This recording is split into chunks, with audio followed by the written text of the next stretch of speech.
अस्सलामुअलैकुम वरहमतुल्लाह बिस्मिल्लाहिर्रहमानिर्रहीम। It's me Atiqur Rahman, lecturer in chemistry at GPGC Mansehra. आज का हमारा ये लेक्चर नंबर 4 है जी, S&P ब्लॉक एलिमेंट्स का, सेकेंड ईयर की केमिस्ट्री, पहला चैप्टर। इससे पहले हमने इंट्रोडक्शन देख ली थी, पीरियोडिक टेबल को देख लिया था और फिर हमने इलेक्ट्रॉनिक कन्फिग्रेशन करने का तरीका सीख लिया था। अगर आपने वो लेक्चर्स नहीं देखे तो आप पहले उनको देख के इस लेसन पे आएंगे तो काफ़ी फ़ायदा होगा। तो चलिए देखते हैं जी। अब हमारा नेक्स्ट जो टॉपिक आ रहा है वो है पीरियड 3 एलिमेंट्स। अब देखें, इस चैप्टर के अंदर पहले पीरियोडिक टेबल हमने देख लिया, इलेक्ट्रॉनिक कन्फिग्रेशन एक इजाफी एक्स्ट्रा एक टॉपिक मैंने डिस्कस किया, क्योंकि इलेक्ट्रॉनिक कन्फिग्रेशन की बार बार बात आएगी, उससे रिलेटेड काफ़ी सारी बातें डिस्कस होती हैं। इस वजह से इलेक्ट्रॉनिक कन्फिग्रेशन को समझना बहुत ज़रूरी था। अब इस चैप्टर में आप देखेंगे कि 5 किस्म के मेजर टॉपिक्स को ये क्या करेगा, डिस्कस करेगा। सबसे पहले क्या है, पीरियड नंबर 3 को इसने लिया हुआ है, इसकी फ़िज़िकल प्रॉपर्टीज़, केमिकल प्रॉपर्टीज़, यानी सारी केमिस्ट्री को ये क्या करेगा, ये एक्सप्लेन करेगा। उसके बाद जाएंगे हम ग्रुप की केमिस्ट्री के ऊपर, ग्रुप्स वाइज। और पहला ग्रुप है इसमें ग्रुप नंबर 1, उसके बाद ग्रुप नंबर 2, उसके बाद आई थिंक ग्रुप नंबर 4 और 7 को इसने डिस्कस किया हुआ है। तो ये पूरा चैप्टर हमारा जो है वो इसी तरह बेस करेगा कि पहले हम केमिस्ट्री पढ़ेंगे पीरियड 3 एलिमेंट्स की, उसके बाद ग्रुप नंबर 1 पे जाएंगे, ग्रुप नंबर 2 पे, 4 पे और लास्ट में जो है ग्रुप नंबर 7 को डिस्कस किया हुआ है। तो चलें जी, बुक के लिहाज से ही हम चलते हैं। तो पहला जो टॉपिक है, मेजर टॉपिक, वो है पीरियड 3 एलिमेंट्स। अब देखिए, अगर आपने पीरियोडिक टेबल देख लिया है, समझ लिया है, तो पीरियोडिक टेबल में जो हॉरिजॉन्टल रोज़ होती हैं उसको हमने क्या नाम दिया था, पीरियड्स का नाम दिया था। और जब हमने फर्स्ट पीरियड देखा था तो उसमें 2 ही एलिमेंट्स आ रहे थे, हाइड्रोजन और यहाँ पे आ रहा था हीलियम, है ना, इसी तरह बात थी।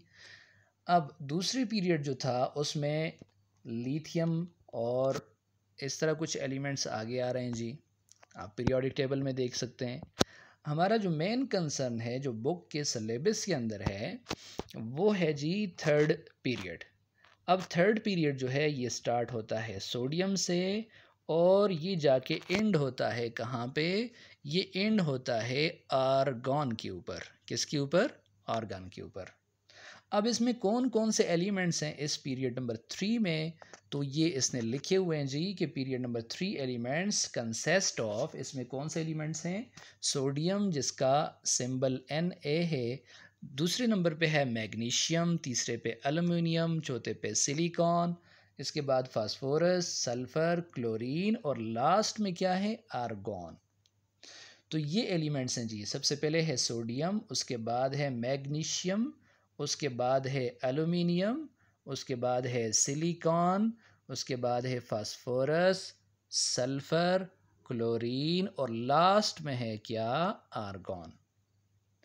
इन सब का पीरियड देखें कौन सा है, थर्ड पीरियड है। और देखिए, हमने पहले बात की थी कि पीरियड ये आपको इंफॉर्मेशन देता है लास्ट शेल के बारे में। अब जब इन सब का पीरियड नंबर 3 है तो बताइए इसके अंदर टोटल शेल कितने होंगे, तो टोटल शेल होंगे 3, यानी इसका बैलेंस शेल कौन सा होगा, सब का थर्ड शेल होगा। ठीक है। जब आप इलेक्ट्रॉनिक कन्फिग्रेशन करेंगे तो आप देखेंगे कि सोडियम और मैग्नीशियम चूँकि पहले 2 आ रहे हैं, इसका ग्रुप नंबर 1 आ रहा है देखें, और इसका ग्रुप नंबर कौन सा आ रहा है, 2 आ रहा है। तो ग्रुप नंबर 1 और 2 हमने कहा था इनका ताल्लुक़ किसके साथ है, एस ब्लॉक के साथ है। तो ये आएंगे एस ब्लॉक में, और एल्युमिनियम से लेकर आर्गॉन तक के जो एलिमेंट्स हैं ये आएंगे कौन से ब्लॉक में, पी ब्लॉक में। अच्छा, वैलेंस इलेक्ट्रॉनिक कन्फिग्रेशन जब हम देखेंगे तो बताएं इसकी कन्फिग्रेशन क्या सामने आएगी। चूँकि ये थर्ड पीरियड है और एस ब्लॉक का है तो इसमें आएगा 3s1, इसी तरह इसके लिए आएगा 3s2। यहाँ से देखें P का सब शेल स्टार्ट होगा 3p1, सिमिलरली सिलिकॉन के लिए 3p2, 3p3, 3p4, 5 और 6 आएगा किसके लिए, आर्गॉन के लिए। अच्छा, अगली बात ये कह रहा है कि सोडियम मैग्नीशियम जो हैं वो मेटल्स हैं और ये बिलोंग करते हैं किसके साथ, एस ब्लॉक के साथ। तो यही बात तो मैंने बता दी कि चूंकि इसका ग्रुप नंबर कौन सा बनता है, फर्स्ट, और इसका ग्रुप नंबर कौन सा बनता है, सेकंड। तो फर्स्ट और second group it means they belong to S block elements. उसके बाद एलुमिनियम जो है वो भी मेटल है, सिलिकॉन याद रखें मेटलॉइड है, और फास्फोरस, सल्फर और क्लोरीन और आर्गॉन क्या हैं, नॉन मेटल्स हैं। और मैंने आपसे कहा कि पहले दो जो हैं उनका ताल्लुक देखें फर्स्ट ग्रुप और सेकंड ग्रुप से है, जबकि एलुमिनियम से लेकर आखिर तक आर्गॉन तक ये कौन से एलिमेंट्स हैं, ये पी ब्लॉक के एलिमेंट्स हैं। और पी ब्लॉक में अगर कहा जाए थर्ड पीरियड में मेटल कौन है, तो वो एलुमिनियम है, और सिलिकॉन जो है वो मेटलाइड है, और बाकी जो हैं वो क्या हैं, नॉन मेटल्स हैं। ये रही शॉर्ट सी इंट्रोडक्शन। अब ये डिस्कस करेगा पीरियड 3 एलिमेंट्स की फ़िज़िकल प्रॉपर्टीज़, और फिज़िकल प्रॉपर्टीज़ को डिस्कस करने के बाद ये डिस्कस करेगा केमिकल प्रॉपर्टीज़ को। तो चलें पहले देखते हैं फ़िज़िकल प्रॉपर्टीज़। अब फिज़िकल प्रॉपर्टीज़ या एटॉमिक प्रॉपर्टीज़ किसको कहते हैं, ठीक है। तो कहता है the properties of the atoms of the elements are called atomic properties. देखें कोई भी एलिमेंट है उसके अंदर एटम्स होंगे। अब एटम्स की जो प्रॉपर्टीज़ कहलाती हैं, किसी भी एलिमेंट के एटम्स की प्रॉपर्टीज़ क्या कहलाती हैं, atomic properties. For example sodium है तो सोडियम मेटल है, और यहाँ Na जो है ये इसके एक एटम को क्या कर रहा है, रिप्रेजेंट कर रहा है। याद रखें किसी भी एलिमेंट का जब सिंबल लिखा जाता है it represents one atom of that element. जैसे सोडियम के लिए मैंने सिंबल लिखा Na, तो आपसे कहा जाए व्हाट डज इट रिप्रेजेंट, तो it represents one atom of sodium. ये किस चीज़ को रिप्रेजेंट कर रहा है जी, ये एक एटम को रिप्रेजेंट कर रहा है। इसी तरह आप मैग्नीशियम के लिए आप Mg लिखते हैं तो ये मैग्नीशियम के एक एटम को क्या करेगा, रिप्रेजेंट करेगा। अब ये जो एक एटम है इसकी जो प्रॉपर्टीज़ हैं ये क्या कहलाती हैं, these are called atomic properties. इनको क्या कहा जाता है जी, एटॉमिक प्रॉपर्टीज़। अब पीरियड में कहते हैं जब आप मूव करते हैं लेफ़्ट टू राइट। अब देखें ये आपका लेफ़्ट है, यहाँ से Na है, और ये लेफ़्ट से आप चलते हैं आगे राइट की तरफ, ठीक है, पीरियड के अंदर। किसके अंदर, पीरियड के अंदर। और ग्रुप में आप कैसे मूव करते हैं, from top to bottom in group in periodic table. और अगर आप ग्रुप में आएँ तो ग्रुप में कैसे मूव करते हैं, आप टॉप से बॉटम की तरफ। क्योंकि पीरियड में, पीरियड का मतलब ही क्या है, ये वाली तरतीब, हॉरिजॉन्टल तरतीब, और ग्रुप में ऊपर से नीचे की तरफ, ठीक है, वर्टिकल तरतीब को क्या कहा जाता है, ग्रुप कहा जाता है। तो जब आप क्या करते हैं जी, जब आप लेफ़्ट टू राइट मूव करते हैं पीरियड के अंदर, और टॉप टू बॉटम मूव करते हैं किसके अंदर, ग्रुप के अंदर, तो एटॉमिक प्रॉपर्टीज़ क्या आती हैं उसमें, वेरिएशंस आती हैं। और ये वेरिएशंस रेगुलर होती हैं। रेगुलर से मुराद ये है ऐसी वेरिएशन नहीं आती कि जैसे आप देखें सोडियम से आप गए मैग्नीशियम के ऊपर, सोडियम से आप मैग्नीशियम के ऊपर गए, तो ऐसे नहीं होगा कि सोडियम की प्रॉपर्टीज़ कुछ और थी और मैग्नीशियम की प्रॉपर्टीज़ इतनी ज़्यादा चेंज हो गई कि इसके दरमियान और इसके दरमियान प्रॉपर्टीज़ का बहुत बड़ा डिफरेंस आ गया। ऐसे नहीं होगा, बल्कि ये डिफरेंस जो होगी ये एक रेगुलर तरतीब से होगी। यानी इन दोनों के दरमियान डिफरेंस एक ग्रेजुअल अंदाज से इसके दरमियान डिफरेंस आता जाएगा। और जैसे जैसे आप आगे मूव करते जाएंगे तो ये डिफरेंस क्या होता जाएगा, ये वेरिएशन ज़्यादा होती जाएंगी। जब एक रेगुलर पैटर्न के अंदर ये वेरिएशंस आती हैं, इस वजह से इनको कहा जाता है पीरियोडिक प्रॉपर्टीज़। इस वजह से इनको क्या कहा जाता है, पीरियोडिक प्रॉपर्टीज़, ठीक है। Why these are called periodic properties, क्योंकि जब आप एक एलिमेंट से दूसरे एलिमेंट पे जाते हैं, चाहे आप पीरियड में लेफ़्ट से राइट की तरफ जाएं या ग्रुप में टॉप से बॉटम की तरफ आएँ, तो ये प्रॉपर्टीज़ एक ख़ास वेरिएशंस के साथ, एक ग्रेजुअल चेंज के साथ क्या होती हैं भाई, रिपीट होती जाती हैं एक ख़ास इंटरवल के बाद, ठीक है। तो इसके अंदर एक ट्रेंड होता है, एक पूरी तरीके से एक रेगुलर वेरिएशंस आती हैं। इस वजह से इन प्रॉपर्टीज़ को क्या कहा जाता है, पीरियोडिक प्रॉपर्टीज़, ठीक है। कहता है कि certain important periodic and physical properties of period 3 elements have been discussed in this unit. अब इस यूनिट के अंदर आप देखेंगे पीरियोडिक प्रॉपर्टीज़ या फिजिकल प्रॉपर्टीज़ पीरियड 3 एलिमेंट्स की, वो क्या करेंगे, हम डिस्कस करेंगे इस यूनिट के अंदर। अब जो पहली प्रॉपर्टी इसने लिखी है वो क्या है, electronic structure. What is meant by electronic structure, तो आप कह सकते हैं इलेक्ट्रॉनों की तरतीब। और देखें इसका ताल्लुक किसके साथ है, इलेक्ट्रॉनिक कन्फिग्रेशन के साथ है। अब इलेक्ट्रॉनिक स्ट्रक्चर से मुराद ही क्या है, इलेक्ट्रॉनिक कन्फिग्रेशन, जो कि हमने वीडियो नंबर 3 में या लेक्चर नंबर 3 में डिस्कस किया है। अब देखें थर्ड पीरियड एलिमेंट्स के अंदर जब आप पीरियोडिक टेबल में इनको देखेंगे तो इलेक्ट्रॉन्स जो हैं वो सक्सेसिवली फिल्ड होते हैं। सक्सेसिवली फिल्ड का मतलब यानी एक ख़ास तरतीब के साथ क्या होते हैं, पहले में एक इलेक्ट्रॉन है फॉर एग्जांपल वैलेंस शेल में, अगले एलिमेंट पे जाएंगे तो 2 इलेक्ट्रॉन हो जाएंगे, अगले में 3, अगले में 4, अगले में 5, 6, 7 और 8। तो ये इलेक्ट्रॉन्स जाते कहाँ पे हैं, क्योंकि ये देखें ये है थर्ड पीरियड, तो थर्ड पीरियड का ताल्लुक किसके साथ है, 3 के साथ है।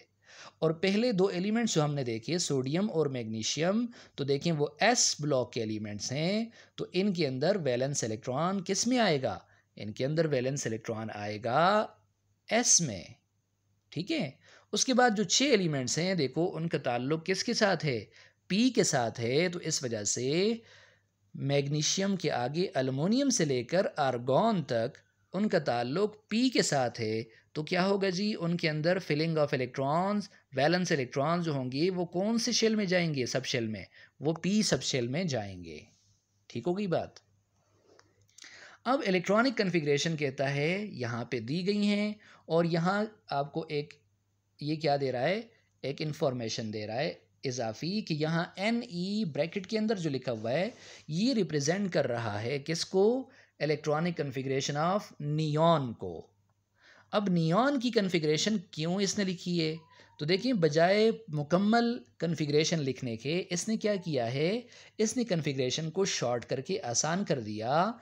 और नियॉन क्या है जी, नियॉन आपको पता है ये सेकंड पीरियड का एलिमेंट है और इसका ग्रुप नंबर 8 है और इसके वैलेंस शेल में 8 इलेक्ट्रॉन हैं, लेकिन इसका एटॉमिक नंबर जो 8 है 10 है, 10 एटॉमिक नंबर है किसका, नियॉन का।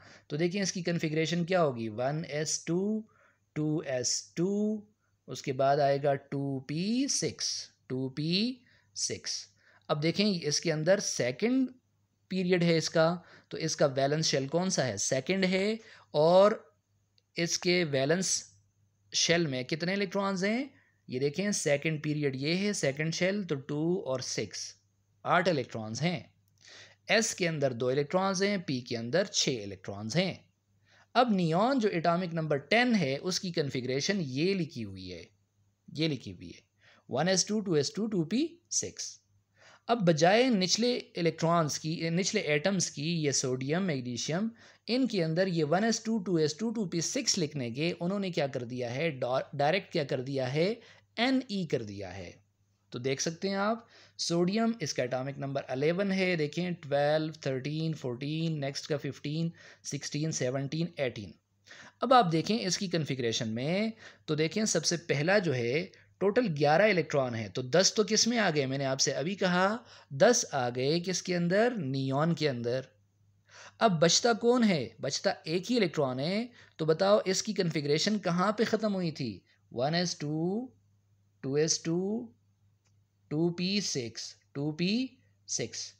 अब देखें इसके अंदर 11 इलेक्ट्रॉन्स हैं, तो नेक्स्ट इलेक्ट्रॉन किधर जाएगा, वो जाएगा 3s1 में। तो आगे लिखा हुआ है, देखिए नियॉन जो है, नियॉन के लिए उसने पूरी कन्फिग्रेशन नहीं लिखी, उसने सिंपल लिख लिया नियॉन की कन्फिग्रेशन और आगे 3s1। अब देखें नेक्स्ट पे जाएंगे तो 3s2 हो जाएगा, नेक्स्ट पे जाएंगे तो देखें s तो इसके अंदर फिल हो गया, अब p ऑर्बिटल स्टार्ट होगा, p सबशेल स्टार्ट होगा। तो यहाँ से देखें ये जो एलिमेंट्स हैं ये वाले कौन से एलिमेंट्स हैं? ये वाले एलिमेंट्स हैं पी ब्लॉक के, और ऊपर दो जो थे वो कौन से एलिमेंट्स हैं? वो एस ब्लॉक के हैं, क्योंकि उनका वैलेंस इलेक्ट्रॉन किस में है? एस सबशेल में।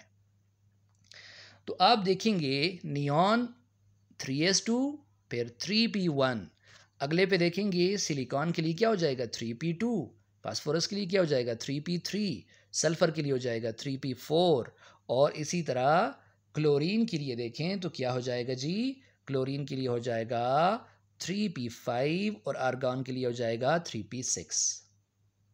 तो एक बात आप समझे हैं कि जैसे जैसे आप आगे जाते जा रहे हैं, पीरियड देखें सेम है तो number of shell, valence shell भी सेम है। कौन सा शेल लास्ट है? थर्ड शेल लास्ट है। लेकिन हर पॉइंट के ऊपर एक एक इलेक्ट्रॉन का क्या होता जा रहा है? इजाफा होता जा रहा है। पहले के अंदर वैलेंस इलेक्ट्रॉन एक था, अगले में दो हो गए, करते करते यहाँ तक पहुँचकर आर्गॉन जो था उसका ऑक्टेट कंप्लीट हो गया, उसका वैलेंस शेल 8 इलेक्ट्रॉनों से कंप्लीट हो गया।